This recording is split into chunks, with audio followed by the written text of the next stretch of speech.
Acceptance. What child, what adult, what person doesn't want to feel that? Acceptance is something that I struggled with, and it started in my childhood. It's not necessarily that I didn't feel accepted or loved by my family, but I found it hard to accept myself for who I was, which started with my outward appearance. I grew up in a multiracial home, as many others I know have.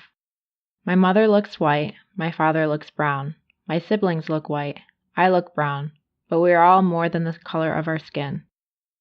I'd say my lack of self-acceptance began before age 7. I was confused by how I was treated versus the words that I'd hear from two very important people in my early childhood, among others. They were my father and my maternal grandfather. I noticed that my father treated me differently.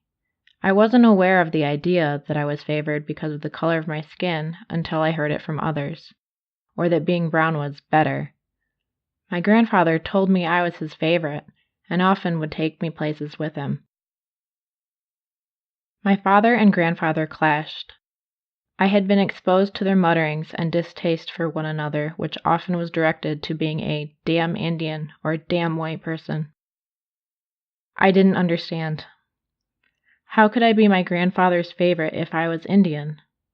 And how could I be favored by my father for being brown? What I didn't know then was that my father and grandfather's words didn't define one another. I felt we were all equals and should be treated the same.